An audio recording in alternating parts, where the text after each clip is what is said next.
नमस्कार दोस्तों, आज हम बात करेंगे हिंदू धर्म का एक प्रमुख तीर्थ स्थल अमरनाथ के बारे में। यह भारत के जम्मू और कश्मीर प्रदेश की राजधानी श्रीनगर के उत्तर पूर्व में स्थित है। अमरनाथ गुफा भगवान शिव के प्रमुख धार्मिक स्थलों में से एक है। अमरनाथ को तीर्थों का तीर्थ कहा जाता है क्योंकि यहीं पर भगवान शिव ने मां पार्वती को अमृत का रहस्य बताया था। यहाँ की प्रमुख विशेषता पवित्र गुफा के बर्फ से प्राकृतिक शिवलिंग का निर्मित होना है। प्राकृतिक हिम से निर्मित होने के कारण इसे स्वयंभू हिमानी शिवलिंग भी कहा जाता है। आषाढ़ पूर्णिमा से शुरू होकर रक्षाबंधन तक पूरे सावन महीने में होने वाले पवित्र हिमलिंग दर्शन के लिए लाखों लोग यहाँ आते हैं। इसके ऊपर से बर्फ की पानी की बूंदें जगह जगह टपकती रहती है। यहीं पर एक ऐसी जगह है जिसमें टपकने वाली हिम बूंदों से लगभग 10 फीट लंबा शिवलिंग बनता है। चंद्रमा के घटने बढ़ने के साथ साथ इस बर्फ का आकार भी घटता बढ़ता रहता है।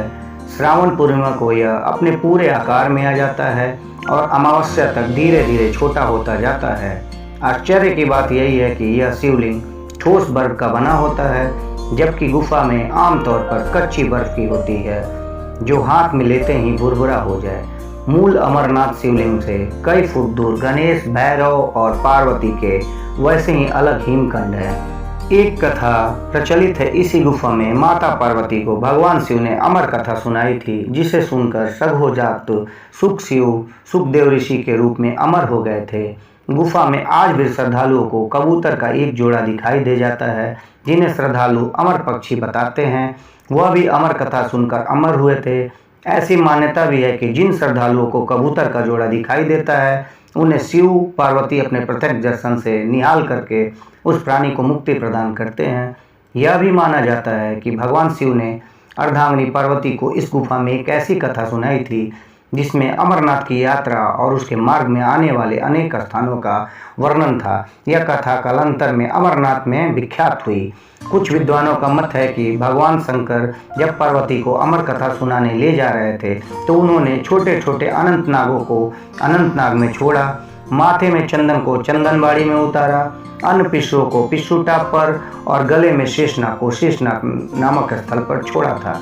ये तमाम स्थल अब भी अमरनाथ यात्रा में आते हैं। अमरनाथ गुफा को सबसे पहले पता 16वीं शताब्दी के पूर्वार्ध में एक मुसलमान गडरिया को चला था।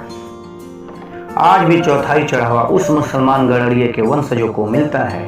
आश्चर्य की बात यह है कि अमरनाथ गुफा एक नहीं है। अमरावती नदी के पथ पर आगे बढ़ते समय और भी कई छोटी बड़ी गुफाएं दिखती हैं। ये सभी बर्फ से ढकी हैं।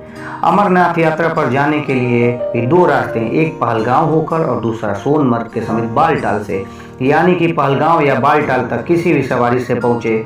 यहाँ से आगे जाने के लिए अपने पैरों का ही इस्तेमाल करना होगा। अस्वस्थ और वृद्धों के लिए सवारियों का प्रबंध किया जाता है। पहलगांव से जाने वाले रास्ते को सरल और सुविधाजनक समझा जाता है। बालटाल से अमरनाथ गुफा की दूरी केवल 14 किलोमीटर है, लेकिन ये बहुत ही दुर्गम रास्ता है और सुरक्षा की दृष्टि से भी संदिग्ध है। इसलिए सरकार इस मार्ग को सुरक्षित नहीं मानती और अधिकतर यात्रियों को पहलगांव के रास्ते अमरनाथ जाने के लिए प्रेरित करती है।